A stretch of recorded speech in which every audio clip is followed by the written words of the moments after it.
nós vamos terminar esse estudo sistematizado hoje com esse tema que eu trouxe. E o que eu escolhi aqui, não é nem o primeiro capítulo, já está do meio para o fim, vai falar sobre as manifestações dos vários povos, as manifestações espíritas. Então, nós vamos ter como se fosse um histórico. Porque, assim, a pergunta que eu faço é: o que a gente aprende quando a gente está no espiritismo?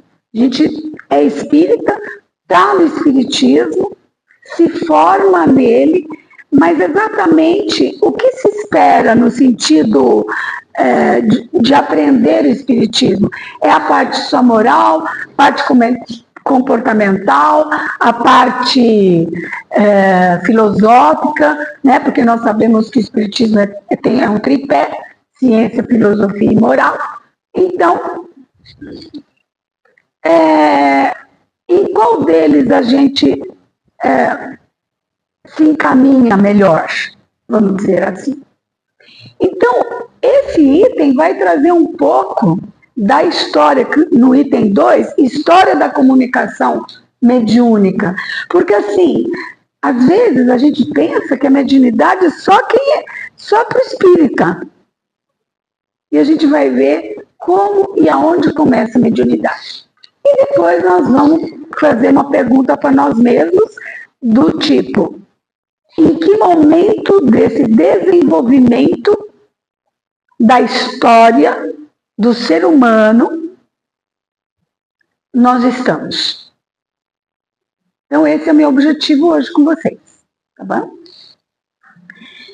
Então, pegando aqui o primeiro item, ele vai dizer assim, que a primeira manifestação, quando a gente fala em evolução de comunicação espiritual, a primeira, lá atrás, os povos antigos, até o pessoal da caverna, né? Os homens da caverna e tal. Como que começou? E eles colocam aqui para nós que tudo começou com a intuição. A intuição foi a primeira manifestação mediúnica que existe. Porque o que é intuição? Hoje a gente dá um conceito de que intuição é uma faculdade, ou seja, é um dom, né, que todo mundo tem. A gente já nasce com essa capacidade, essa habilidade de intuir. E a gente considera que o nosso mentor ou um grupo de espíritos estão ali falando: olha, é melhor fazer desse jeito. Então tá, pensa nisso. Dá caminhos. Intuição. Quem aqui já teve uma intuição e pode me falar? Ninguém? Diga, me conta um. Sim, não é... Eu fui pra academia, voltei, guardei o carro, eu falo, tudo lá estava na cabeça falando. Sim. Obrigado. Eu estava 100%, o farol estava lá atendendo, eu consegui na partida. Olha, aí você não deu atenção à tua intuição, tá vendo? É isso mesmo.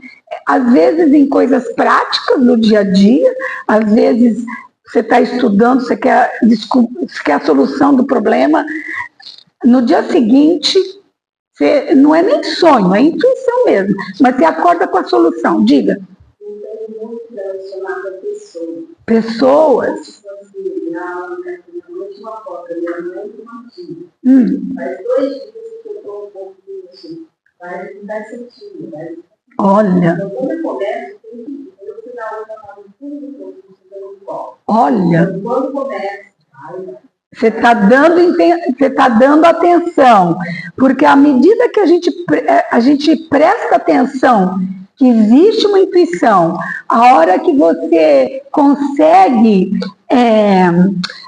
perceber a diferença de uma preocupação com uma intuição, você valoriza e ela cresce, porque ela é uma faculdade, né? Ela tem o poder, porque a gente tem ela pequenininha, mas ela cresce à medida que a gente exercita.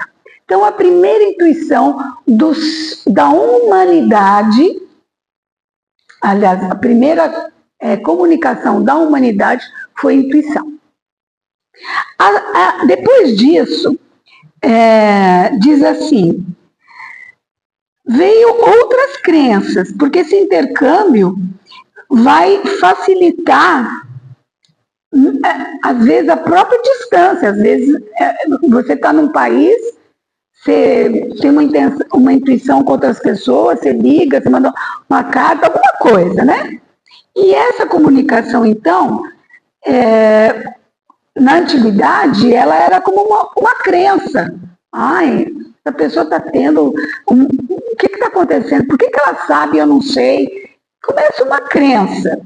Portanto, tiveram origem no exercício natural e empírico da mediunidade, no qual a intuição, como nós estamos vendo, constituiu um sistema inicial de intercâmbio. Então, o que é crença? Crença é aquilo que você não sabe muito bem o que é, mas acredita e deixa rolar para ver como é que vai se desenvolver. Então, é assim que começou. A segunda manifestação diz assim, se apresentam sob formas de animismo tribal. Por que animismo? Porque era a personificação das forças da natureza. Então, era o quê? Eram os deuses, o sol era um deus, a estrela eram deuses, o totem era um deus, um leão podia ser um deus, um elefante.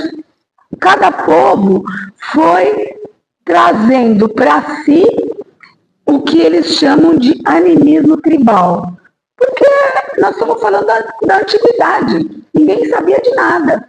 Mas era um tigre muito forte, pronto, ele se tornava o rei da selva, certo? E assim foi indo.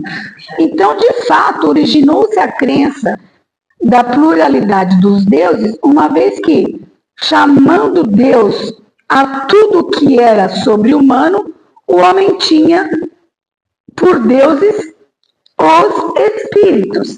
Então, esse item está concluindo que, sem saber, eles estavam falando com os espíritos. Porque você falou que é animismo tribal, então é o espírito deles, porque o animismo não vem espírito de fora, né? Que animalismo. Que botava as pedras no lado, eles mesmos bem. É como se ele estivesse fazendo uma pesquisa naquela época, né? É muito antigo, não tinha nada a ver com o nosso contemporâneo, que a gente já tem a faculdade de inteligência mais desenvolvida, né? Temos como comparar as coisas. Era muito principiante. Então, mas já estavam sabendo, porque do que nós estamos falando? De uma comunicação do mundo material com o mundo espiritual. Então, guardadas as devidas proporções, a intuição que eles tinham, ou essa comparação que eles faziam, era do nível que eles podiam. Né? Mas, hoje a gente pode dizer que já estavam fazendo uma comunicação. Depois, com o desenvolvimento mental do ser humano, funde-se a experiência e a imaginação. A experiência, à medida que vai ganhando experiência, não, isso aí não pode ser. Aquilo pode ser. Por quê? A experiência e a imaginação. A imaginação é outra faculdade que você vai fazendo, bom, mas e se fizer daquele outro jeito? Ou se eu me comunicar com outro animal, já que nós estamos falando do momento tribal. Então, é assim que se aprende, gente. É experimentando, é percebendo, é fazendo anotações mentais, na época que nem escrevia, nem liam, mas assim chegavam a conclusões da qual mais para frente essa experiência, imaginação levou para outro lugar que é, no caso, a mitologia. Aí a gente chega na época da mitologia. Aí vem os gregos, né? Vem as magias. Então, aparece a primeira expressão religiosa antropomórfica da humanidade, no caso, o culto dos ancestrais. Porque na mitologia se fala em vários deuses e também nos ancestrais, né? Se fazia culto a eles. Era uma forma já de evolução. Vocês percebem a linha que vai crescendo? Tudo tem validade. O que não se pode é ficar numa fase. Imagine se hoje nós estivéssemos na fase tribal. Não dá, né? Talvez não dá. Então, o culto dos ancestrais, na verdade, os povos antigos transformaram os espíritos em divindades especiais. Então, tinha uma hierarquia dos deuses, do Olimpo, né? Aquelas coisas todas, tinha toda uma hierarquia. Então, se venerava sempre o maior dos deuses deles. E isso foi uma evolução. As musas, que eram as deusas mitológicas, não eram senão personificações alegóricas dos espíritos protetores da ciência e das artes. Olha aqui uma informação muito interessante, porque as musas, né, que era uma das deusas lá grega, elas recebiam, elas já tinham passado da intuição. Elas ouviam provavelmente. Mas como era o ser feminino, não era o masculino, era o feminino, a musa, normalmente o feminino tem essa conotação de cuidados. Então, se ela tem essa coisa de cuidados, se pode considerar que quem estava ajudando espiritualmente a essas musas eram os espíritos protetores da ciência e das artes. Porque as musas tinham que descobrir, de repente, um remédio, tinham que descobrir o belo, o harmonioso, para dar sentido àquele momento que eles estavam vivendo. Então, uma evolução, não é? Saíram do tribal para as musas e tal. E mais para frente, segue-se o período do mediunismo oracular e do mediunismo bíblico. Olha só. Então já está pulando, né, de séculos. Então vem o oráculo. Também tinha muito isso na Grécia, estou falando muito da Grécia, mas tinha em vários lugares. O oráculo, o que era? O rei ia lá falar com que era considerado, que sabia falar com, porque aí eles já consideravam a comunicação. Então, quero saber se eu indo para a guerra, eu vou ganhar a guerra, se eu tenho que... Tudo isso, o oráculo que falava. Inclusive, um dos oráculos de Delfos, que é muito famoso, tem um templo. Os oráculos predominavam no início do processo civilizatório. Então, afastando-se do politeísmo, porque quando entra o mediunismo bíblico, já é um momento onde não é mais vários deuses, né? Já começa a ter um Deus. Os povos se separam, cada um acredita numa coisa, outros acreditam em outra. Mas já é o início da quebra do processo de vários deuses, politeísta, mas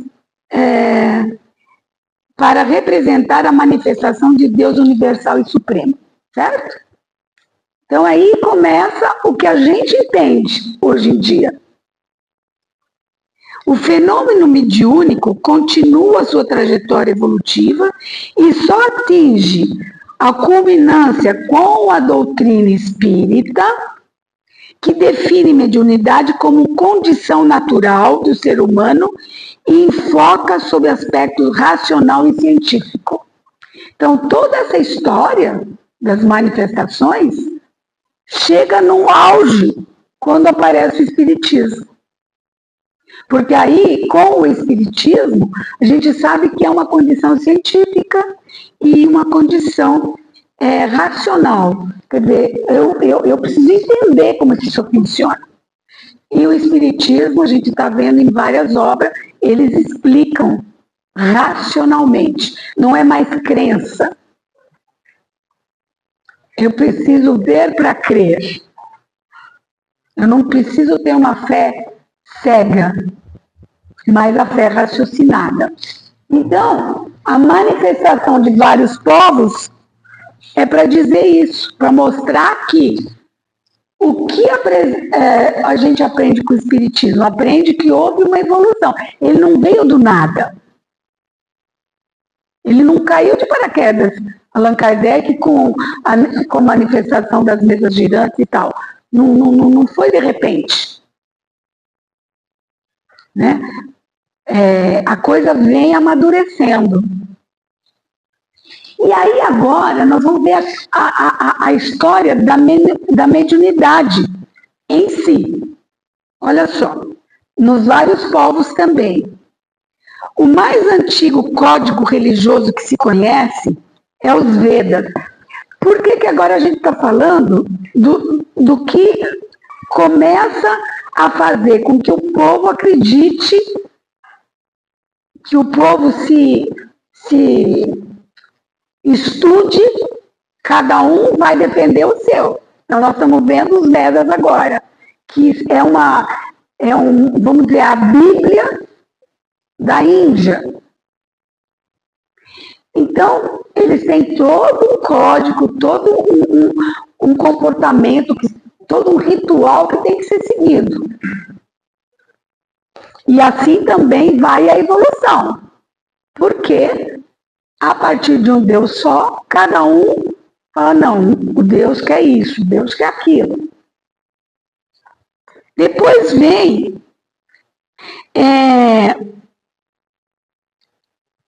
o mais antigo código religioso vem dos Vedas, falando aqui, que é há milhares de anos antes de Jesus Cristo. Assim é que desde os tempos imemoriais, os padres iniciados nos mistérios, porque havia o quê? Já tinha a Bíblia, mais ou menos aqui já está falando da Bíblia. E os padres, eles tinham aquilo que se chamava doutrina secreta. Já ouviram falar? Então, a doutrina secreta era assim, é só nós padres. Aliás, fazendo um parênteses, isso não está aqui, mas muitos homens inteligentes que queriam desenvolver a faculdade de inteligência iam para a igreja se formar como padres para quê? Para estudar.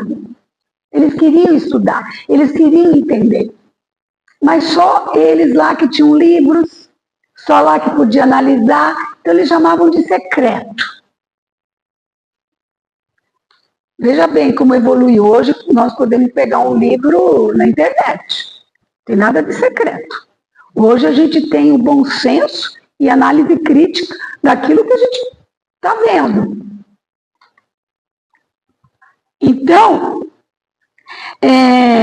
e essa doutrina secreta preparava indivíduos chamados faquires para a evocação dos espíritos. Quer dizer, hoje a gente se compara, né? Eles falam, a Igreja Católica Apostólica Romana, Diz, não, a gente, comunicação com os espíritos, só os espíritas, aqui não tem. Não é isso? Mas olha aqui, desde lá, eles chamavam faquires. Então tinha isso sim. Por algum motivo político, que não cabe a nós agora conversar sobre isso, falou, isso com a gente não, vamos na nossa doutrina não. Mas começou da mesma forma que o espiritismo. Teve o pessoal, o povo da China.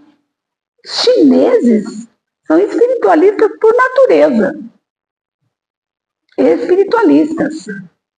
Depois vem o segredo da evocação. Aí as coisas foram se espalhando. Veio o Egito, né?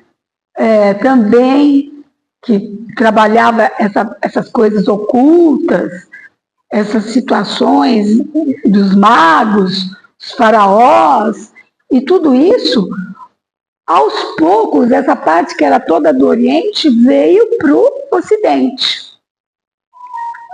E aí, quando isso se espalhou, teve também uma colaboração do povo hebreu. Olha o que diz aqui o livro. Profetismo, o profetas, né, de Israel, durante 20 consecutivos séculos, não é anos, séculos, é um fenômeno transcendental mais notável da história. Quer dizer, eles já faziam esse trabalho de comunicação mediúnica. Os profetas. Quem são os profetas? Quem foi Moisés? Quando ele recebeu lá os 10 mandamentos. Comunicação mediúnica, gente. Então, a origem do profetismo em Israel é assinalada por Moisés, diz aqui, e que ele escolhe 70 anciões e os coloca ao redor de um tabernáculo, e eles chamam Jeová, Deus é um Jeová, revela a sua presença imediatamente poderosa à faculdade de Moisés, que transmite aos outros e eles profetizam. Quer dizer, o ritual foi assim. Moisés pegou 70 anciões. Ancião não necessariamente era velho, uma pessoa velha, mas que tinha um pouco de sabedoria. Ele pega esses 70, aí ele incorpora o que ele chama de comunicação com Deus e fala para esses 70. E com isso, eles profetizam esses 70. Então, um tem uma comunicação direta e os outros profetizam o que ele está intuindo, vamos dizer assim. Eles intuem o que Moisés... Gente, é fantástico isso aqui, porque tira das nossas costas um pouco essa coisa de que quando alguém chega e fala assim, mas espiritismo, só vocês mesmo, né? Como se a gente fosse assim, um grupo de... Nem sei, como que vocês falariam? Então não é assim, nós somos seres naturais. Isso existe desde sempre. Então, na Grécia, de novo, eu falei das musas, tem as pitonisas também. São todas pessoas, os nomes, os termos usados para dizer que aquela era... É como a gente fala assim, tem um médium de hoje, quem vai ser o médium de hoje que vai fazer o atendimento? Isso, era uma pitonisa, era uma musa, era um Luiz da vida, né, Luiz? Então é isso.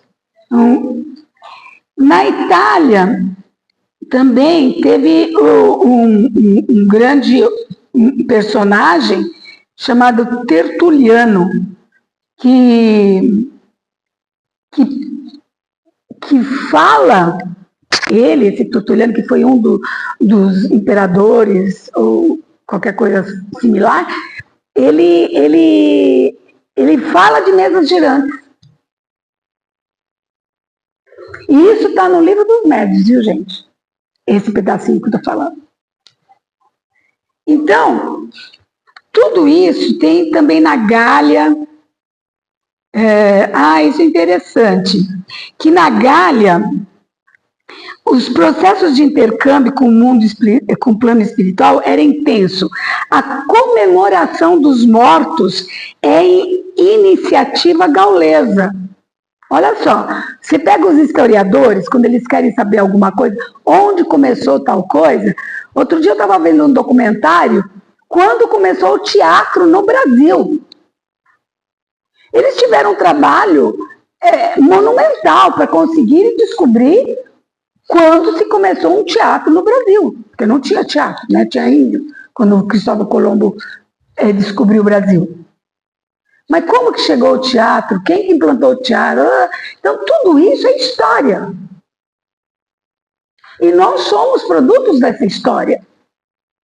Então, os gauleses aqui estão dizendo o seguinte: a comemoração dos mortos é iniciada com os gauleses. O que eles faziam? Celebravam a festa dos espíritos não no cemitério. Os gauleses não honravam os cadáveres, mas sim a cada habitação onde os poetas e os videntes evocavam as almas dos defuntos. Então, olha como que eles faziam. Hoje a gente faz missa, né? Faz procissão, sei lá o que a gente faz. Não, eles faziam o quê? Pegavam um desses que a gente chama de profeta, eles chamavam de poeta, né? Então eles pegam esse vidente, esse poeta, e faz uma comunicação com esse morto. Morreu, pai? Fala. Naquela época era assim. Então não tinha aquela coisa de velório, aquelas coisas. A gente está vendo. Está dizendo aqui que é a primeira manifestação que existe, historicamente, o que se fazia com os mortos. A música que você está falando seria naquela época bruxa? Bruxa? Depois, na história, mudou de nome e foi para bruxa. Na Roma Antiga, tinha as musas, na Grécia. Na Roma, quando começou a ter essas manifestações, começaram a perseguir essas musas e começaram a chamá-las de bruxa. E as queimavam em praça pública, porque elas viam, ouviam, contavam coisas. E eles não queriam saber desse tipo de manifestação, de intercâmbio. Igreja Católica foi seguindo isso.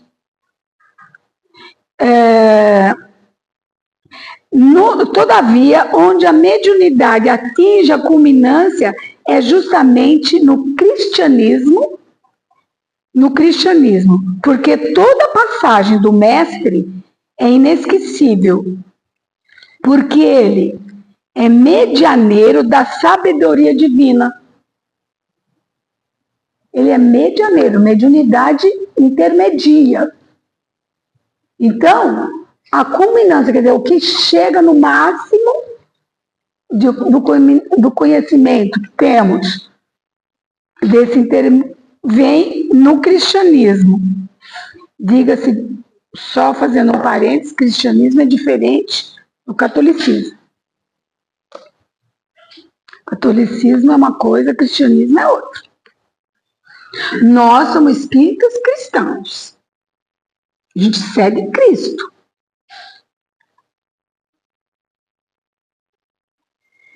Então, e aí esse dia que eles estão falando aqui, que é o auge, passa na história com o dia do Pentecostes, onde as forças se reúnem e os missionários espirituais se manifestam, que é um fenômeno físico de grande cópia com sinais luminosos. Então, no Pentecoste existe esse momento também. Cada um é nesse momento que se fala as línguas, não é? Então é história, é história. Não pertence a uma religião. Isso. Sim. Mas reparem, eu acho interessante você estar colocando, porque é o seguinte, repara como tudo muda com rituais. Um põe a mão, outro em posição de mão, outro fala, mas a base é a mesma. Oi? Só muda o nome. E é isso que a gente precisa saber. É isso que a gente precisa se preocupar. Então, quando a gente fala assim, a gente respeite o outro, respeite o próximo quando se fala de religião, quando se fala de moral, é isso, porque a base é a mesma, o cara não sabe. Aí fica criticando. E nós que sabemos não vamos criticar. Porque a base é a mesma. É bem isso. Então, aí depois a coisa se desenvolveu para o magnetismo curativo e tal. Gente, mas só para falar um pouquinho, para a gente terminar esse pedacinho, a história está recheada de depoimentos. Mas eu vou pegar um depoimento, olha, tem aqui do Dante Alighieri, de um monte de gente aqui, Shakespeare. Mas tem um relato do Mozart, que é um músico. E isso está registrado, porque ele falou e os historiadores trouxeram. E ele disse assim, olha, porque perguntaram para ele os mistérios da inspiração dele. Que ele era inspirado, ele dizia que ele era inspirado. Então ele diz assim, abre aspas, dizes que desejaria saber qual o meu modo de compor e que método eu sigo. Não te posso verdadeiramente dizer a esse respeito, senão que se segue porque eu mesmo nada sei e não posso explicar. Então a coisa cai, é uma intuição, sabe? A coisa vai. Ignoro, ele continua falando, ignoro de onde procedem esses pensamentos e como me chegam.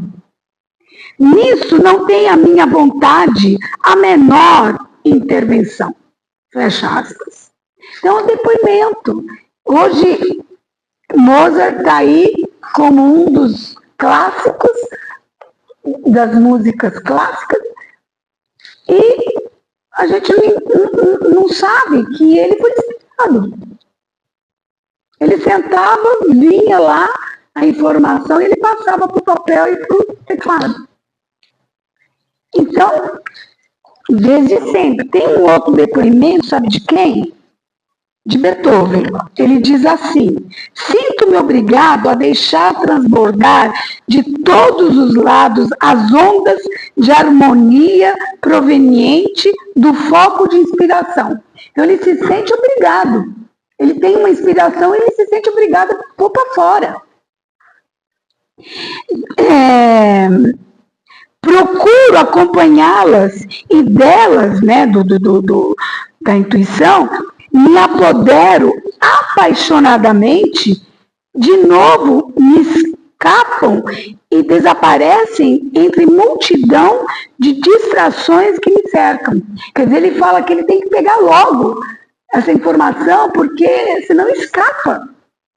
Aliás, isso acontece conosco, não sei se vocês já perceberam, quando a gente sonha. Você acorda, na hora você já sabe que você sonhou. Você fala, nossa, que sonho legal, que bonito. O que será que é? Passou 10 minutos, você falou, peraí, eu sonhei com o quê mesmo?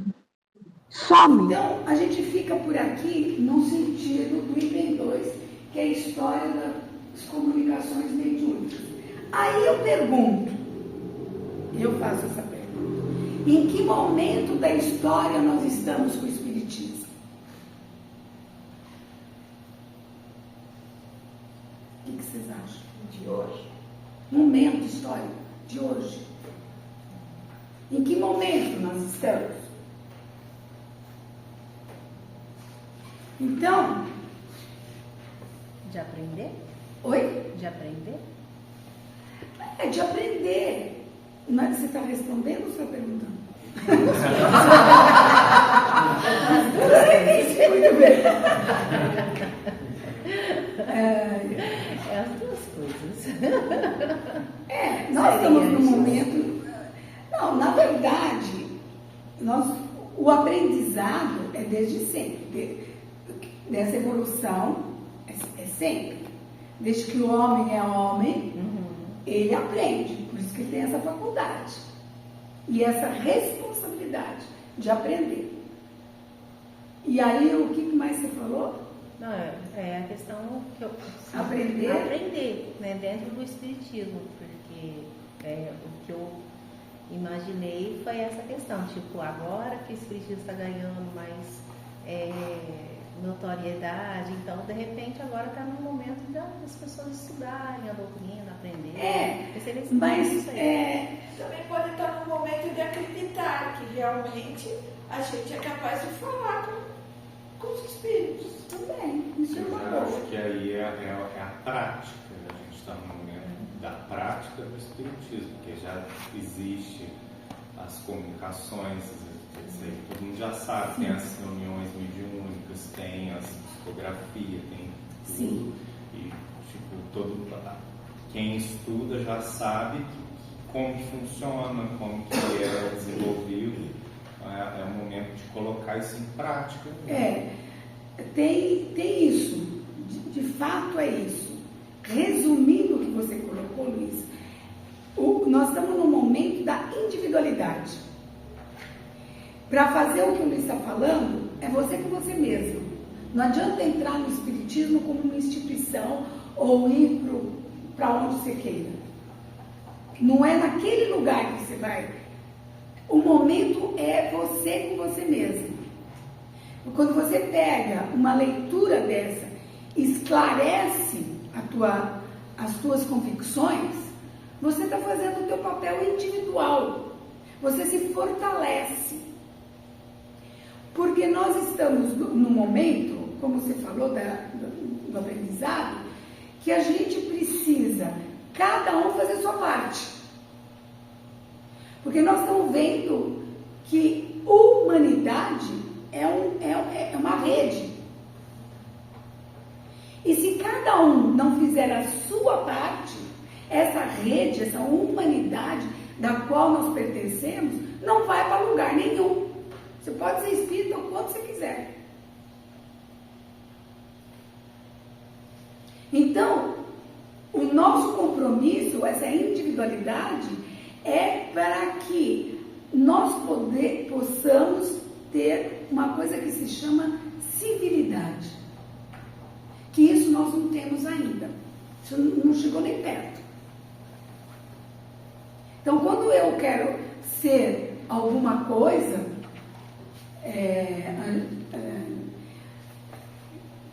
eu quero ser judeu, eu quero ser budista, eu quero ser o que eu queira, com a finalidade da civilização.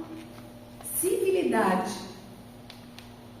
Porque estamos todos num barco só. Se o barco afundar, afunda todo mundo. Seja você quem for.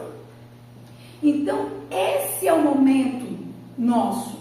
É entender que somos seres humanos e que precisamos dar essa conotação com nossos modelos de aprendizado.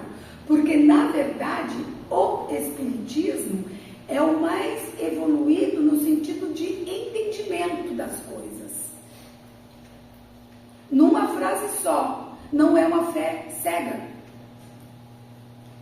uma fé cega porque não te faz raciocinar. Se te faz raciocinar é porque você entende melhor a dinâmica da vida. Entende melhor a dinâmica, não entende melhor o espiritismo.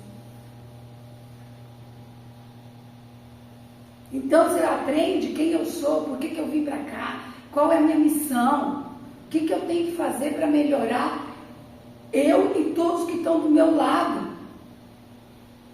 Então é isso. Vocês já ouviram falar do efeito borboleta? É uma teoria de um cientista, para quem não ouviu falar, que diz assim, que um bater de asa de uma borboleta que esteja na China, ela pode provocar um terremoto no Brasil. Um bater de asa. Na China, que para ir para lá de avião você leva 24 horas, pode provocar um terremoto aqui. Que um cientista comprovou isso. Se ele comprovou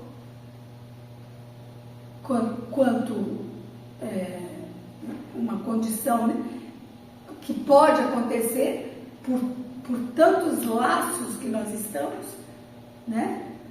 Então, a gente pode fazer uma analogia, que uma minúscula atitude nossa, pequena, como se fosse borboleta, a gente pode ter grandes resultados. Grandes resultados. Ou grandes estragos. Dependendo de como é, né? Dependendo de como é. Então, quando a gente vê que tem muito estrago, é porque o civilizatório da humanidade não está boa. Então, cabe a quem? Eu vou brigar com quem? Com o presidente? Com o governador? Com o prefeito? Com quem que eu vou brigar? Com quem está perto. Não, é com você mesmo. Então, é com a gente mesmo, depois a gente... Sim. E aí, quando a gente não está satisfeito, depois está perto. O quê? Não entendi o final. O quê? O mais perto é você com você mesma, né? Então é isso mesmo, porque não dá, você não vai ter. Você não vai alcançar, a gente não tem esse poder. Então nós temos o poder da gente fazer o melhor para ver se dá um efeito borboleta na maioria. Porque não tem como. A gente pode usar também exemplo, aconteceu no sul, né?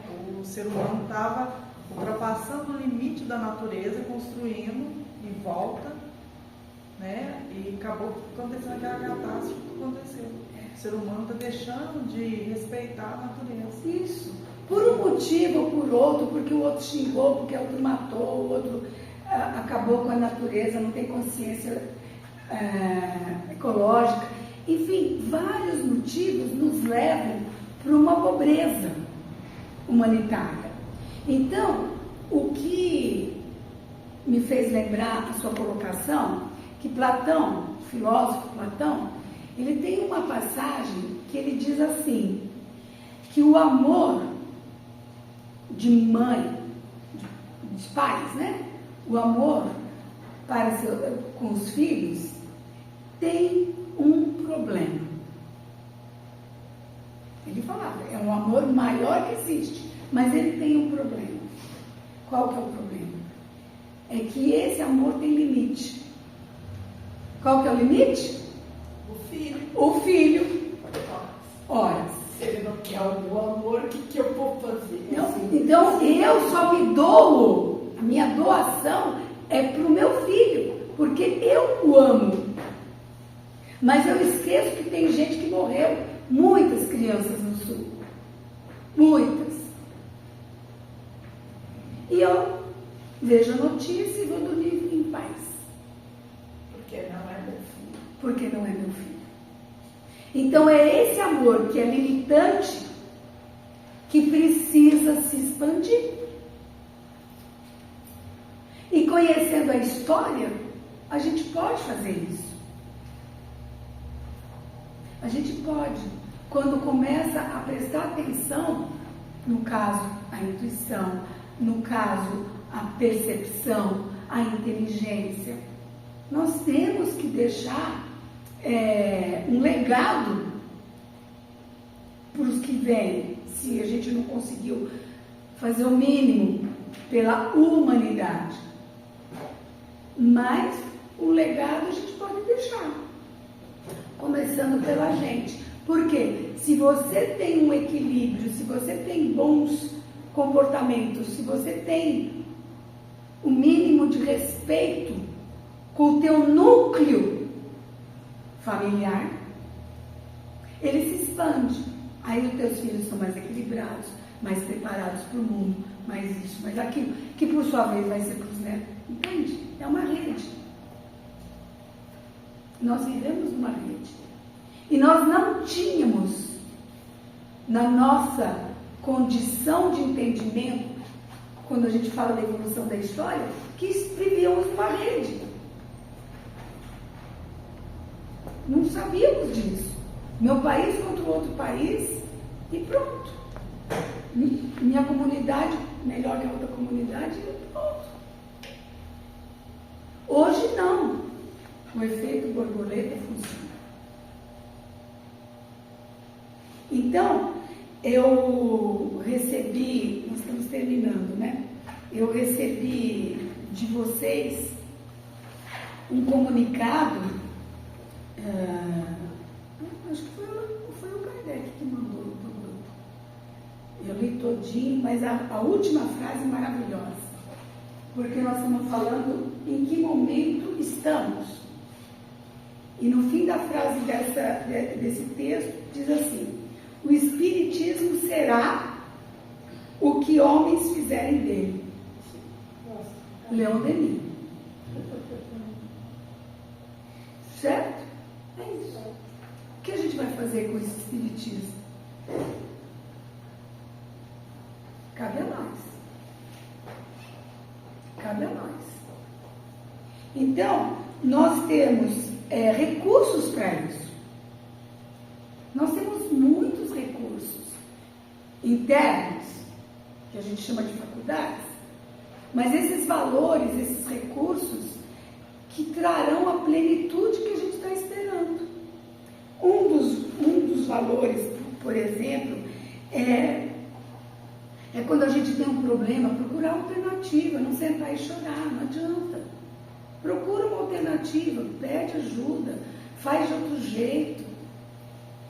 Porque se aquele problema é seu, está na tua história, está no seu caminho, é para você aprender alguma coisa com ele. E a hora que aprendeu, some o problema. Já perceberam isso? Eu passei por uma experiência que quando eu deixei, acabou. Mudou minha vida. Mas eu deixei de pensar, ou de chorar, ou de me preocupar com aquele problema. E tentei encontrar a solução. Pronto. Ele ficou no passado. Então, é assim, sabe? Uma das coisas mais difíceis dentro do treino que a gente tem que ter, e que isso do ser humano, não tem nada a ver com o espiritismo, por isso que eu estou dizendo. O momento é a humanidade, a civilização. Um desses valores é você saber se motivar você mesmo. Olha como é difícil. É fácil você se motivar? Você acorda com de mau humor. Tira esse mau humor de você consegue. Assim. Tem que se motivar, tem que encontrar jeito. Mudar o foco, fazer alguma coisa. Tem que fazer alguma coisa. Senão fazer alguma coisa. Mudar o foco. Saber se motivar é uma das ferramentas maravilhosas para você não carregar para o resto do dia, para o resto da semana, para o resto do mês, aquele problema. Então, gente, o espiritismo será o que os homens fizerem deles. Eu acho que essa é a resposta para o nosso trabalho de hoje. Bem. Amém. Estamos tentando fazer isso. Vamos. E vamos Tem conseguir. que fazer, claro. Difícil, né? Sim, mas não é impossível, né? Não. Tudo a gente consegue. Tudo, mas consegue também com maturidade, entendimento. Se fizer por fazer, dali a pouco esqueceu. Mas se fizer sabendo o que está fazendo, porque isso é saúde mental, porque isso é saúde física, blá, blá, blá, se sabe por que está fazendo, isso é que tem valor. Com certeza. Não te pega mais. É porque você Aqui fica, né? é que outro. Muda e vai de novo para outro problema e assim a vida segue. Cada problema que você tem é porque você está crescendo, está evoluindo e tem capacidade para resolver. Isso é melhor não pedir capacidade, né? Porque o problema cresce muito, né? Eu já não peço paciência, porque eu só vem coisa para mim ter paciência, então vamos devagar. Cuidado com o que você quer.